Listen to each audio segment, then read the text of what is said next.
Salut à tous et bienvenue sur la chaîne YouTube Écoille pour un nouveau format Memory Lane qu'on inaugure aujourd'hui avec une légende du VTT, j'ai nommé Cédric Gracia.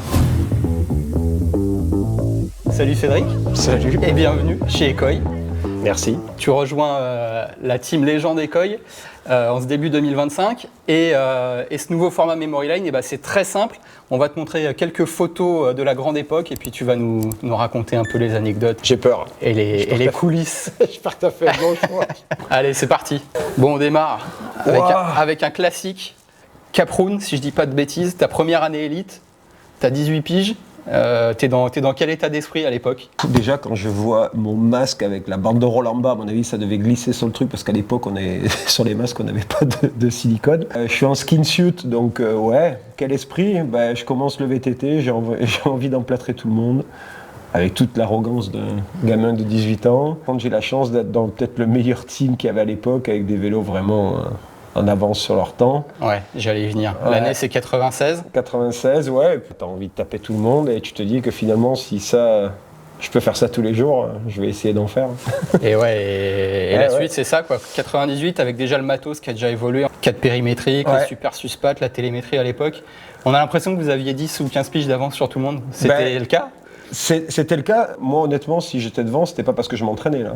C'est parce qu'on était vraiment en avance, parce que je savais pas ce que c'était s'entraîner. Donc je jouais à la PlayStation, je vivais la vie d'un jeune d'une vingtaine d'années ou 18-19 ans. Donc voilà, la vie plein fer. On attendait le week-end pour sortir. Et puis moi j'allais faire du BMX en plus parce que j'adorais ça. Et c'est vrai que quand on est monté sur ces machines, là, tout simplement sur ce vélo, là d'ailleurs, c'est un vélo qui n'est jamais sorti parce qu'on voit les suspensions, le périmétrique, il n'est jamais sorti avec cette suspension parce que moi je voulais pas une double biellette là-bas en haut. Je voulais un vélo simple.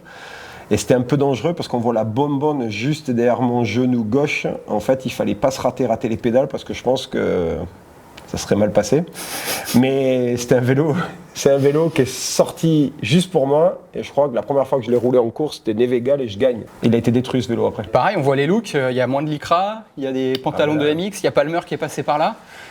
Nous, on venait du BMX. À la base, c'est vrai que de nous faire rouler en lycra, donc oui, on avait compris le gain de temps, il n'y a pas de problème, parce que moi, je l'avais essayé. En fait, on avait utilisé des tenues, là, les tenues de ski qu'ils utilisent en KL. Donc après, il fallait presque 1 heure pour la mettre.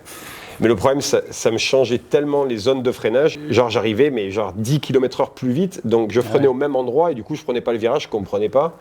Et sans pédaler, on a arrivé à avoir un gain entre 5 et 8 secondes. C'était énorme. Donc voilà pourquoi, et merci grâce à Nicolas Voulios, c'est lui qui a inventé un peu le truc.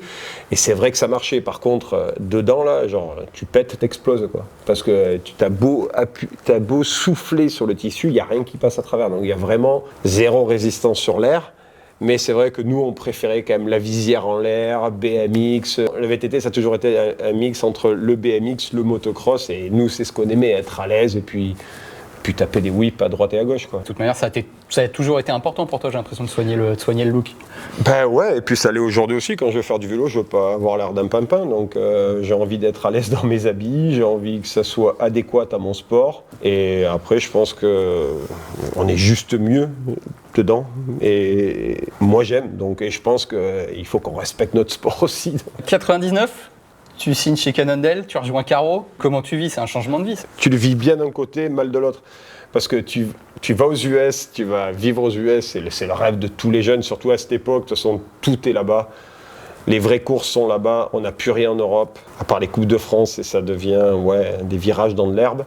Et c'est vrai que là-bas, les pistes, c'est un peu différent. Le public est de fou, et c'est ce que je voulais, moi, et donc c'était top. Après, le vélo, je pense pas que j'ai le vélo le plus compétitif au monde.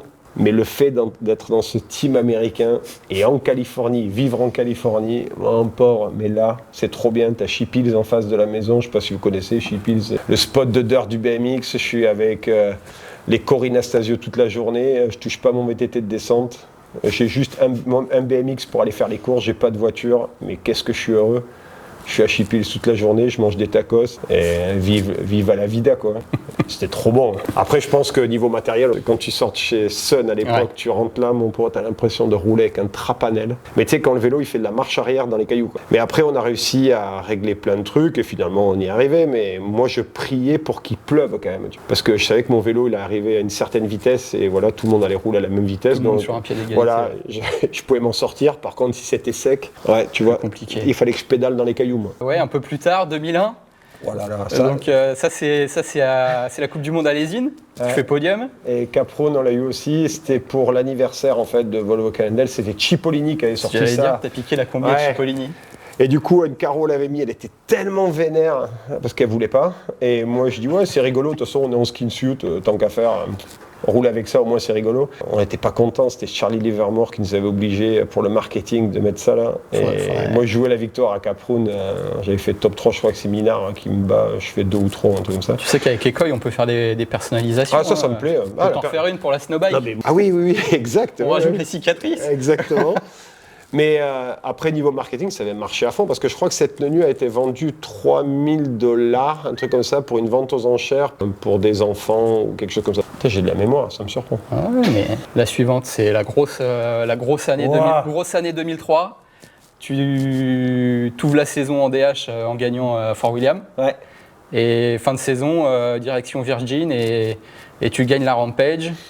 En posant le premier backflip dans un run, donc tu inaugures les runs avec des tricks. Mais surtout ce gap là. Là tu passes un step, tu deviens mountain bike hero là. Tu te rends compte à l'époque que ton aura explose quoi, ou t'es dans le truc et... On avait fait la Rampage la première année, je fais 3, on a débarqué avec Steve Pitt, on était à Vegas. Et on avait nos vélos et puis il me fait « Viens, on va faire la Rampage, là, le truc des freeriders. » Je fais « Viens, on y va, on va voir comment c'est. » On arrivait déjà, j'étais un peu intimidé. Et Pitt, il n'avait pas envie de rouler, donc je fais une ligne avec des cailloux, en fait, je copie, tu vois. Mais on n'avait pas de râteau pour, enlever le sable pour atterrir.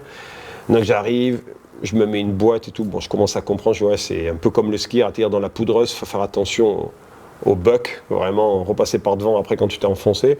Je fais ma ligne et tout, et Steve, il part 1. Il n'avait pas fait de ligne. Je fais, vas-y, prends la mienne. Alors je lui explique, gauche, droite, les petits rochers, tu verras, j'ai mis une petite flèche, il faut rester à gauche, sauter. Il fait tout nickel, plein fer. Je fais, putain, pour un mec qui n'a pas reconnu, le dernier saut, il se met un OTB, mais un truc de fou. Il prend le vélo, il range, fini. Allez. Je fais ma ligne, je me qualifie, je fais 3, je crois, un truc comme ça. Je fais, on va y revenir. Mais là, on va le remettre à tous. Et l'année d'après, justement, j'ai jamais fait de backflip. Il y avait Glenn Peck ou non, c'était qui, un skieur qui me dit ouais, c'est comme en ski, tu tires, ça passe. Et du coup, je le pose avec une caméra de BBC ou je sais pas quoi, je le pose. Mais j'avais gagné mon run. Mais ce pic là, il était horrible parce qu'on l'avait fait avec Marossi. Il n'y avait pas d'élan et sur un New World Disorder, on voit, j'y vais, je me cague. Je fais demi-tour et là, Gervais, le public se dit bon, ben là, il va vraiment le faire. Et les caméramans de New World étaient là, ils me regardent, ils étaient un peu dégoûtés que j'aille pas. Et après, ils me voient y passer et là, je dis oh, je vais mourir. Parce que c'était pas d'appel, une montagne comme ça, un atterrissage de même pas tu rentres la moitié d'un vélo quoi. Donc je le tire, je le pose, je casse ma selle et du coup je gagne la Rampage sur ce trick, enfin sur ce saut là qui était vraiment compliqué et presque débile. Je crois qu'on voit Marossi qui l'essaye, il jette le vélo, il tombe. Ouais, c'était beaucoup moins chapé qu'aujourd'hui. Ah non. Nous c'était un râteau, une pelle.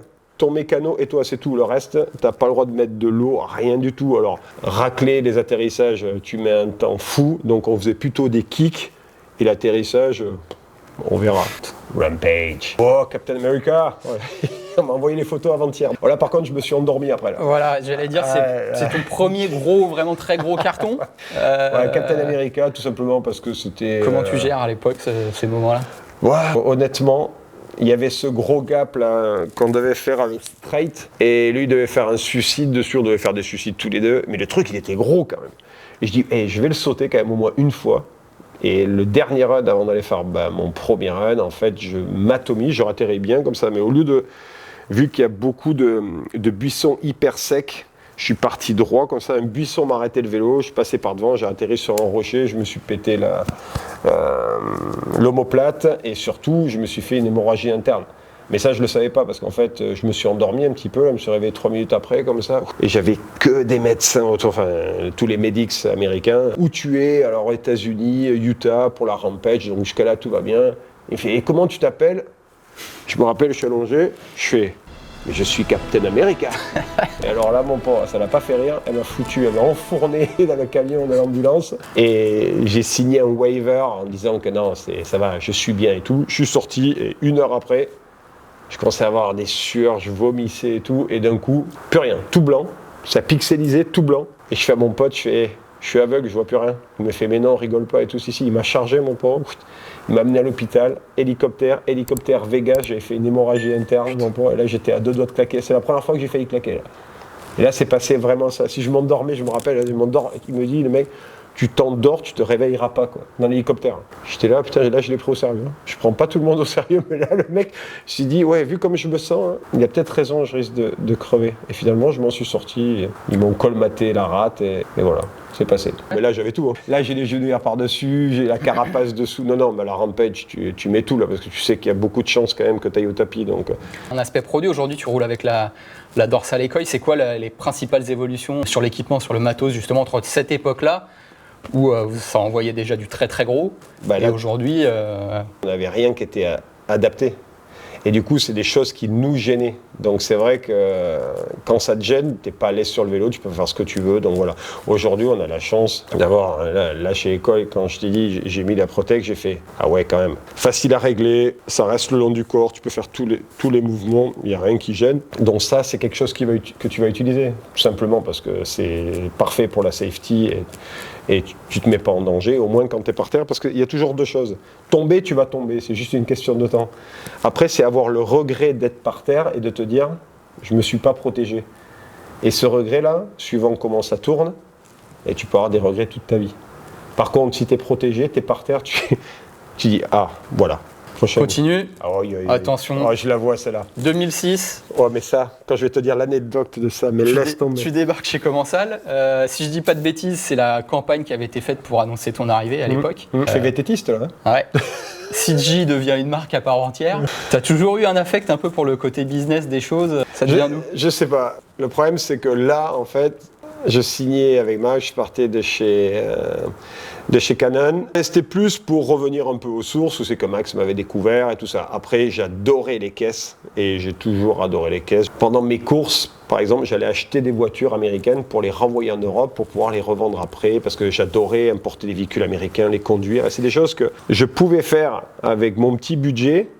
Et du coup, je les revendais, je me disais, ouais, je gagnais un peu d'argent dessus. Je dis, ouais, si j'en fais 4 dans l'année, je gagne plus d'argent qu'avec le vélo. Donc, je vais peut-être continuer parce que ça me coûte rien de le faire. Je suis trop content de les recevoir, de faire les papiers européens et tout. Et puis après, je les revendais à des footballeurs, quoi. Et il n'y a aucun qui connaissait Cédric Gracia qui faisait du vélo. Par contre, moi, les footballeurs, je connaissais rien au football, mais dès que je recevais le truc, je le disais à mon petit neveu, je dis, tu le connais, lui? Genre Dani Alves. Et du coup, je dis, bon, ben ça marche, je vais continuer à le faire. Et puis, j'aime les voitures. Et du coup, on avait fait cette pub-là avec la Bentley parce que, en fait, Pyrénées Andorre était aussi, faisait partie de Commensal à l'époque. Bon, okay. Maintenant, ils ont été rachetés. Donc, on avait accès au Bentley, on avait à ces trucs-là. Et là, c'est à l'entrée de l'hôtel de ma femme, avec qui je suis maintenant. Ça, c'est 2001, je crois. Et en fait, elle avait 2006. L'hôtel, 2006, elle l'a eu en 2001. Et je lui ai montré cette photo, justement, j'avais une carte postale, elle me dit, mais non, on aurait pu se rencontrer avant. Je dis, ouais, mais je pense pas que tu aurais aimé me rencontrer avant, parce que je n'étais pas centré. Et voilà, et puis après, comme je disais, ouais, CG, c'est devenu une marque, et puis... Ça s'est fait naturellement. Ça s'est fait naturellement, parce que le premier à m'appeler CG, en fait, c'était Carter, Eric Carter et Palmer. Parce que je crois qu'il savait pas dire Cédric Gracia, ou un truc comme ça. Hey, CG! Et du coup, j'étais là, CG, ah mais c'est moi, ouais. Et du coup, on est resté sur CG, et voilà, et puis voilà, c'est devenu ça. Poum, 2010, tu débarques chez Santa Cruz à la surprise générale, tu montes dans la foulée la brigade, et tu prends sous ton aile des jeunes avec toi, tu as eu un rôle de mentor. Il y a eu qui? Il y a eu Brian, il y a eu Marcelo. Marcelo Guterres, il y a eu une fille aussi. Bon, en fait, la brigade, c'était très simple. Je rentrais dans aucun des teams. Il y a eu une super rencontre à Lisbonne avec... Rob Roscoe, je fais 3 et en fait on commence à faire la fête juste à la fin et Tu sais, tu signes tes maillots et tout, je finis presque à poil, mais on est quand même en ville et tout. Ouais, quand même, un petit peu. Ouais. Et je finis en calbar, et puis il y a sa femme qui regardera, mais fait, mais c'est qui ce taré là-bas? J'avais signé une Fiat Punto sur le capot, le mec s'était arrêté sur le bord de la route, j'avais signé une grosse signature sur le capot et tout, et puis il y a Rob Roscope qui arrive, il se présente, il fait écoute, je suis Rob Roscope et tout, tu sais, moi je connais les skaters quand je le vois, je fais mais non. C'est comme si j'avais Tony Hawk devant les yeux, quoi. J'étais là, ah ouais, quand même. Et il me dit, ouais, ce soir, tu veux venir faire la fête avec nous et tout. Je dis, non, vous allez faire la fête avec moi. Donc, je réserve, je crois que c'était le Bouddha et tout. On arrive, on fait une fête, on a tous raté l'avion. Moi, je devais partir à Barcelone parce que j'avais une agence de marketing aussi, parce que j'avais un événement à Barcelone que mes potes s'occupaient. Moi, je devais prendre l'avion et c'est Steve Pitt qui m'a amené à l'aéroport dans le taxi. Et lui, il est reparti à l'hôtel. Et on sortait de boîte. Hein. Donc, j'ai pris à l'hôtel juste mes affaires et tout. Et je suis parti. Et du coup, on s'est rencontrés comme ça. Et puis, il m'a dit Cédric, je crois que tu vas cadrer avec nous, avec Steve et tout, avec le syndicate et tout. Je dis non, moi, je rentre pas au syndicate. Il me dit pourquoi? C'est un honneur et tout. Je dis ouais, mais sauf que moi, j'ai pas le talent de tes mecs. Tes mecs-là, tu peux compter tous les week-ends, ils sont sur le podium. Moi, peut-être une fois, toutes les 5 courses. Et moi, le vélo, c'est juste vraiment pour m'amuser. Et il me dit, bon, bah alors, c'est pas grave. Tu vas monter ton team. Et je fais ça me plaît. Et on va t'aider et tout. Et du coup, vu que j'avais pas envie d'être tout seul dans le team, je me suis dit, je vais aider les jeunes. Et si je peux en prendre quelques-uns et puis leur faire découvrir le haut niveau. Et voilà. Mais après, c'est clair que mes sponsors me donnaient pas plus d'argent. C'est Bibi qui payait, mais quelque part, ça me dérangeait pas non plus. Attends, on partait avec le camtar américain, la remorque chargée à bloc, on partait, c'était l'aventure. On était là, ouah, c'est trop bien. Donc ouais, en fait, ils me payaient pour moi et la structure. Et puis moi, je dépensais pour les jeunes, tout simplement. Mais bon. Comme je te disais, c'était retour sur investissement parce qu'il y en a, ils sont sortis, donc ça m'a rien apporté, mais quelque part si. Humainement, parce qu'en fait, tu vois, comme Marcelo, ça a bien marché. Kevin, maintenant, c'est le mécano aussi de Finn. J'ai pris Kevin, on s'est rencontrés. C'est où? C'est que Danny Hart gagne Champéry. Sorti de boîte, je suis monté au clocher, j'ai fait sonner la cloche, Kevin il était en bas, il fait ouais c'est trop bien et tout, et il me dit ouais moi je suis mécano dans un magasin et tout, je fais cool, l'année prochaine tu seras mon mécano, il me dit mais c'est pas possible, il est venu en Andorre, on a fait un test et tu vois j'ai rencontré des gens comme ça, donc, et puis Kevin aujourd'hui c'est le mécano de Finn quoi, donc mais ça marchait que comme ça en fait. Trop bien. Que comme ça, et après les sponsors ouais, ils tapent à la porte parce qu'en fait on était peut-être pas les meilleurs. Mais par contre, on avait une sacrée gueule quand on débarquait. Quoi. On était avec tout le monde avait déjà un peu des semis et des sprinters. Nous, on arrivait avec le gros V10 américain pick-up, la remorque derrière. Bon, on avait 3 tentes, mais par contre, notre team était ouvert à tout le monde. Quoi. Donc ça, c'était cool. Et même période, 2012, tu as un gros carton aussi à Val d'Isole? Ouais, pas de chance. Val d'Isole, je roule derrière Brooke, mon premier run. Alors, il y a une petite transition avant d'arriver au départ. Tout marche bien, nickel. Je vais faire mon premier run, Brooke a déjà fait 2 runs. Val d'Isole, ça rentre, des gros sauts, ça tape, beaucoup de pierres, un gauche, une traverse. Et dans ce traverse, en fait, il y a un gros virage en bas, il ne faut pas rater, mais on arrive vite, plus de frein arrière. En fait, j'ai tapé une pierre qui m'a fait péter le banjo derrière. Ça a découpé la durée. Ça a découpé, et du coup, plus de frein, et il y a un caméraman, un petit gamin de 17-18 ans qui est derrière sa caméra. Si je lui rentre dedans à 50 km/h, je le tue. Donc je décide de prendre le virage, mais coûte que coûte, je sais que je ne vais pas le prendre. Et du coup, je me fais désarçonner. Je fais tête-pied, mais j'atterris à 10 mètres derrière la piste. Et je ratterris sur une souche d'arbre, un tronc coupé en 2. En fait, je vais y tomber dessus sur le dos. Mais quand je vois que c'est le dos, là-dessus, je dis non pas, mais là, t'es paralysé. Et du coup, je me mets en boule comme à la piscine. Je tape sur le côté, je m'éclate. Mais là, je me casse la hanche, 40 morceaux. Quoi. Donc là, ça a été horrible. Syndrome de table à l'hôpital, 1 mois et demi à l'hosto. Et ça, c'est... On avance un peu. Ça, c'est l'enduro. Ça. Ouais, tu passes à l'enduro. Tu as vu le potentiel de la discipline tout de suite, ça t'a plu? Ça s'est passé comment? Punta Ala, première année. Première saison de WRC. Première année, WRC. Il y avait du pédalage, mais ça allait, tu vois. Après, je me suis vite rendu compte que tout le monde avait triché. Tout le monde était venu 1 mois avant faire toutes les pistes. Pour limer, ça devait être secret. Donc, je m'en sors pas mal. J'étais dans le top 8-10. Après, je pète ma chaîne. Donc, c'est Steve Pitt qui me ramène en me poussant parce qu'on pouvait pas changer de chaîne. Enfin, bref. C'était bien. Je dis, c'est physique. Mais honnêtement, si j'arrive à rentrer dans les délais, parce qu'on faisait quand même presque 220 bords le week-end, c'était abusé. Et du coup, je me suis dit, si je suis pas capable de faire 220 bords, ce que je vais faire, je vais les faire à l'aveugle.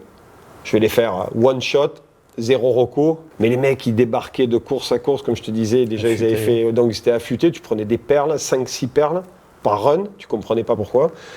Donc je me suis dit, bon, quand même, si ça devient pourri comme ça va vite me gaver. Mais par contre, ce que j'aimais, c'était, en fait, tu partais la journée, t'allais faire des runs. Mais c'est devenu tellement sérieux que ça m'a saoulé. J'en ai pas fait longtemps parce que ça devenait tellement exigeant, tellement physique. Et du coup, je me suis dit, putain, c'est cher payé d'aller monter à la pédale 2 heures pour faire un run de 4 minutes. Et je me suis dit, ça, je peux le faire chez moi. Hein. Si je veux s'ouvrir, je peux le faire chez moi. Mais le système, au début, était trop bien. Par contre, c'était super relou quand tu avais un problème et tout pour réparer tout ça. Et pour les médias, c'était difficile à couvrir parce qu'ils devaient partir en navette. C'était toute la journée dehors. Et du coup, là, en fait, c'est génial quand tu es rider, l'enduro. Sauf que c'est horrible après si tu veux faire du marketing ou autre chose. Nous, on arrivait à faire nos vidéos avec Stanus, tu vois, les Through My Eyes.